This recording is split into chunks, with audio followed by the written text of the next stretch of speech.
Kas Vladimiras Putinas turi galvoje? Visas pasaulis klausia, ką Putinas turi galvoje. Daugeliu atveju jis demonstruoja uždarą, beveik mirtiną veidą. Jis stengiasi išlikti neutralus, be išraiškos, šaltas, asketiškas, nejudrus lyderis.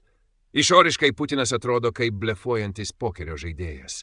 Jis naudoja melagingą retoriką, glosto savo tautą, prikeldamas praeities skeveldras, atgaivindamas kolektyvinėje sąmonėje senus vaiduoklius, kad geriau suburtų savo žmones. Taigi mes laukiam. Tikimės, kad jo sistema išseks savaime, kad jo tauta galiausiai prabus, kad vieną dieną jis supras, kad juo manipuliuoja. Tačiau taip nėra. Gilumoje Putinas nežaidžia pokerio. Jis žaidžia daug giliau įsišaknijusi rusų kultūros žaidimą – šachmatais. Jis tyliai juda savo pėstininkais, metodiškai ruošia savo ėjimus, kantriai vysto savo užkariavimo, dominavimo ir absoliutaus valdymo strategiją. Iki lemtingo momento, kai galės pasakyti šachas karaliui. Šiandien, kai jo planas vyksta kaip numatyta ir tikslas artėja, Putinas pradeda šypsotis. Jis pradeda kalbėtis su savo tauta, dovanoja ironijos akimirkų. Dabar jis garsiai juokiasi iš vakarų vadovų nereikšmingumo, matydamas juos kaip vaikus, žaidžiančius mokyklos kieme. Jis juokiasi iš šios nekaltumo.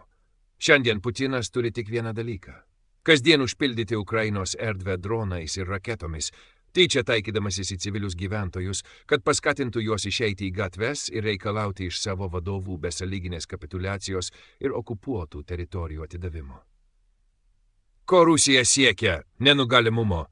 Kodėl Putinas asmeniškai patikėjo druskos kasyklų Soledare užėmimą savo draugui Prigožinui ir Vagnerio ginkluotoms milicijoms, kurios verbavo savo karną maistą iš Rusijos kalėjimų?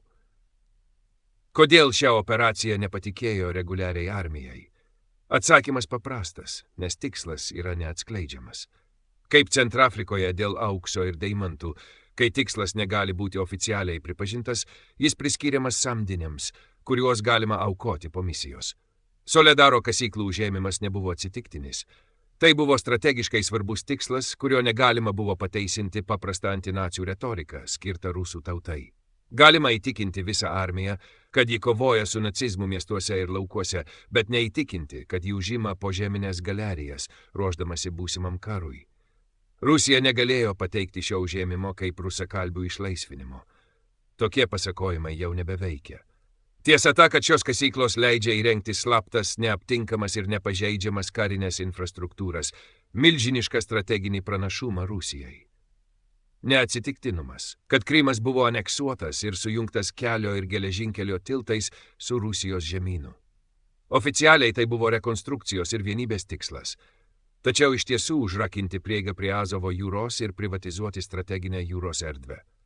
Pasaulyje, kur viskas yra stebima, palydovai, radarai, bangos, Putinas suprato esminį dalyką.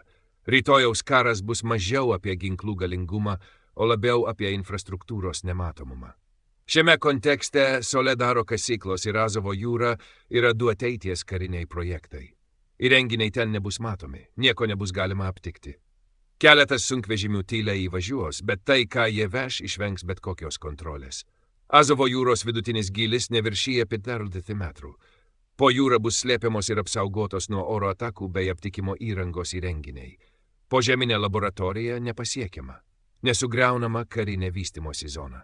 Jei leisime Rusijai įrengti šią įrangą, pasaulis praras ne tik karą, jis praras globalią strateginę pusiausvyrą.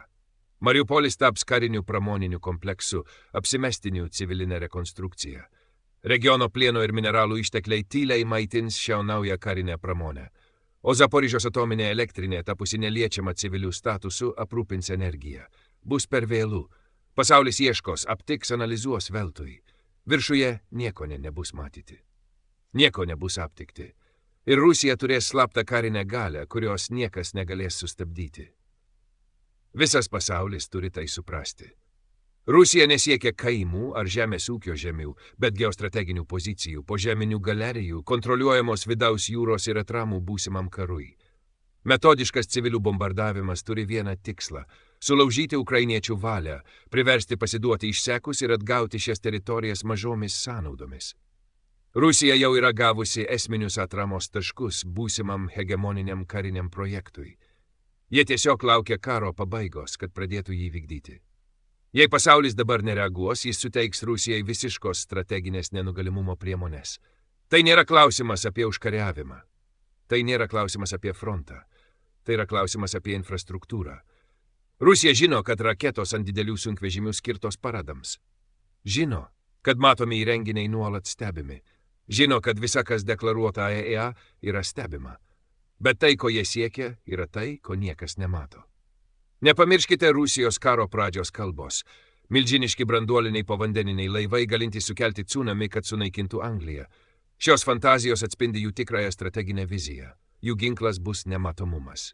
Ir jau esamos Soledaro galerijos yra paruoštos naudoti. Putinas užvaldė teritoriją, turinčią visas resursus, žaliavas, energiją, strateginį gylį, požeminės galerijas ir uždarą vidaus jūrą. Ten jis galės kurti savo slaptus ginklus, apsaugotus nuo visų akių. Pasaulis žiūri į kitą pusę, šypsosi, delsti. Bet nemato. Aš kreipiuosi į tuos, kuriuos mes išrinkome vos keliems mėnesiams ar metams, kad jie išeitų iš savo trumpalaikio mandato trumparegystės ir suvoktų, kad kiti autokratai galvoja apie 30 ar 40 metų. Jų vizija yra nuosekli, jų planas juda pirmin. O mes žiūrime į kitur. Atėjo laikas atverti akis. Drįskime užduoti tikruosius klausimus. Išsivaduokime iš tuščio ir bailaus politinio spektaklio. Supraskime tikrą pasaulį, kuris vyksta po mūsų kojomis šešėlyje. Nesakykite, aš nežinojau. Žiūrėkite į Gazą, žiūrėkite į Iraną. Ir dabar žiūrėkite į Soledarą. Žiūrėkite į Azovo jūrą. Žiūrėkite į taikinius, kasyklas, uostus, plieną, energiją. Viskas čia. Rusija pasirengusi viską prarasti, kad viską laimėtų. Ir ką jie pasirengę prarasti, turėtų pakakti, kad suprastume, ko jie tikisi pasiekti. Jie šiandien investuoja į savo rytojaus nenugalimumą. Dabartinė nepaisimas, tai rytojaus paklusnumas. Taip rytoj JAV vis dar galės mesti bombas į Azovo jūrą. Bet jie nežinos, kur smogti. Net branduoliniai ginklai nieko nepakeis. Didelis pliaukšt. Vanduo viską absorbuos, nėra strateginio efekto. Ką tu darysi? Ieškosi povandeninio laivo, tunelio, komandos centro, nieko nematysi. Žmonė tada klups. Niekada nepamirškite. Šaltojo karo metu Ukraina buvo kodolinių raketų starto aikštelė nukreipta į Europą. Jos geografinė padėtis leido sunaikinti viską 2000 km spindulių. Ukraina buvo šio žaidimo centras. Dar turime šansą veikti. Neįsiųskime Ukrainai senų atsarginių ginklų. Reikia sustabdyti šį projektą. Dabar. Negalima leisti Rusijai išlaikyti aneksuotas teritorijas, jų neįvaldžius. Ši aneksija įrodo, kad ji turi užrakinti šias zonas savo programai. Siūlau Ukrainai nedelsiant pertvarkyti savo teritorijas, ištrinti pasenusias ribas, panaikinti Rusijos aneksiją absurdiškai, pervadinant po regionus tokių šalių vardais kaip Prancūzija, Norvegija, Ispanija, Italija. Kodėlgi ne? Jei Rusija tęsis karą dėl administracinių teritorijų, kurių jau nėra, ji grimstų į absurdą, taptų neteisėta, juokinga ir strategiškai bejėgė. Ir tada reikia smogti. Sunaikinti visas prieigas prie Soledaro kasyklų, naikinti Kerčės tiltą gabalas po gabalo, vėl atverti Azovo jūrą pasauliui. Niekas neturėtų privatizuoti vidaus jūros. Kalbant apie Krymą, jei jo nebegalima militarizuoti, bent jau išvengsime blogiausio. Galiausiai stebėkime Mariupolį. Jo civilinė rekonstrukcija gali slėpti tylų militarizavimą. Išvada. Tai, kas vyksta čia, yra daugiau nei Ukraina. Tai nėra regioninis karas. Tai tylus, požeminis, metodiškas strateginis posūkis. Tai nėra sienų klausimas, o ateities klausimas. Ir jei mes toliau žiūrėsime į šalį, to nepripažindami, tai tyliai sunaikins mus. Nebėra prašymo Ukrainai atsilaikyti vienai su menkais resursais. Nebėra derinimosi dėl iliuzinių pusiausvyros. Dabar svarbu suprasti, kad šiuo laikinis karas nebūtinai prasideda triukšmu. Jis įsitvirtina žemėje, gilumoje, statomas už regos ribų. Laisvas pasaulis, jei jis dar to vertas, negali atsukti akių. Dar yra laiko. Bet šis laikas negrįš. Kiekvienas prabėgęs mėnuo, kiekviena nepastebėta diena suteikia neatšaukiamą pranašumą tiems, kurie pasirinko žaisti karą kaip požeminį šachmatų partiją. Miestus galima atstatyti, bet laisvės, kai ji prarasta, nebeatsigamina.